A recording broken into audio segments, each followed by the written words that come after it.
Burnout is the physical or mental collapse caused by overwork and stress, and it's extremely common on Twitch because many streamers throw their entire lives into the platform. Eventually, most people hit a wall where they have zero motivation to continue, and many streamers don't even realize this moment is coming for them.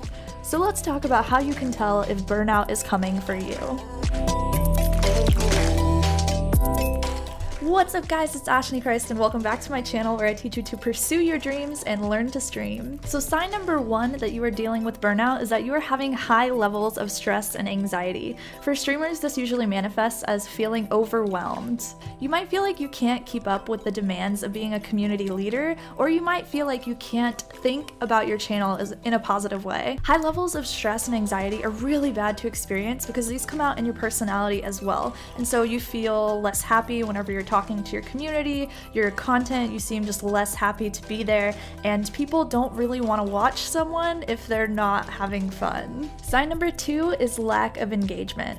Lack of engagement usually manifests as you'd rather be doing something else other than streaming, so you're about to turn your camera on and you're like, I really don't want to do this. And it can make you feel really guilty because we all love our communities and we really want to spend time with them, but when you're on the path to burnout, you're just too stressed out to focus on those relationships. Sign number three that you are dealing with burnout is that you have increased cynicism. For streamers, this manifests as feeling cynical about yourself, your content, the state of Twitch, video games in general. You might start saying things like, Twitch just isn't what it used to be, or I don't like video games as much anymore. And there's always this like nagging part inside of you, this very small piece of your subconscious that says that that's not really true, but you don't really connect with that. You just really feel so stressed out and you think that the change is either from Twitch or video games or maybe your community or yourself. When this cynicism does extend to yourself, it can make you have the same worries over and over and over.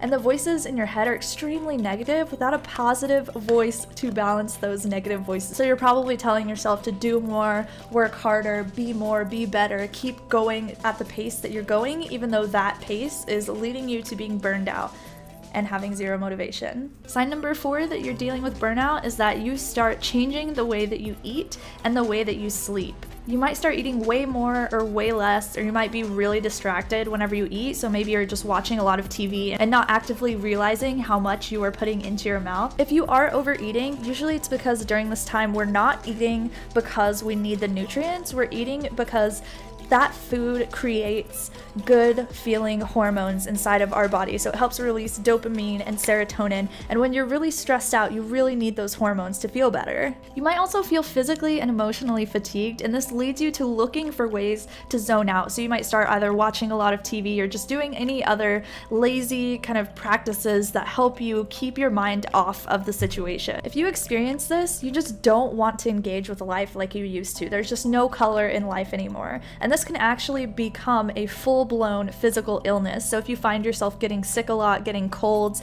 maybe getting the flu, or just feeling general lethargy, that could be a symptom of burnout if you have this other anxiety and stuff behind it. Sign five is that you feel like, that's totally off camera. What? Hello? Where is my space? Where's my frame at? Sign five is that you feel like there is never enough time. So for streamers, this manifests as feeling overwhelmed between keeping up with graphics, event streams, your community, your moderators, your Discord bots, everything else. You just feel like there is not enough time in the day. Basically, you feel like you're drowning and you just can't keep up. Let me know down in the comments if you guys have ever felt this overwhelm whenever you're streaming. Sign six is that you might be feeling numb or go back to more addictive behaviors. So you might start drinking or smoking a lot more, or just being really lazy and eating a lot of junk food. And more than likely, you probably feel really guilty for doing these things because you know that you shouldn't, and especially as a leader, as that leader of that community, you know that that's just not something that you should be doing,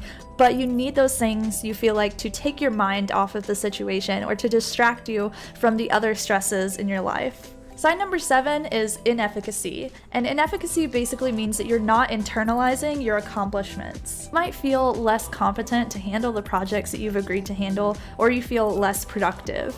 Basically, you feel like you're giving a lot of energy and you're not seeing any results from it. And this one is pretty bad because eventually, if you can't internalize these accomplishments and congratulate yourself genuinely and authentically for the things that you've accomplished, then you can develop imposter syndrome, which makes you feel like you don't deserve to belong where you actually are, even if you've done the work to get there and you're awesome. Sign number 8 is that you aren't taking breaks, and this is a huge problem in the Twitch culture right now. A lot of people attach their worth to their sub count, and so they feel like whenever they aren't live, they aren't growing those subs, they aren't growing that content, and they aren't growing relationships, and so they have this huge anxiety, and they basically see the minutes tick by on this clock, and they feel like their time away is useless. But here's the thing is, if you plan on staying on Twitch for a while and growing your community and really sticking this out, you have to be proactive about your content. So you really need to be able to take breaks and dedicate daily time to yourself. And we're actually going to talk about ways that you can prevent burnout in our next video. So make sure you slap me on the face right below this video for videos every Tuesday, Thursday, and Sunday at 4 p.m. Central on how you can pursue your dreams and learn to stream and learn how you can prevent burnout. I'll see you guys in the next video. Bye!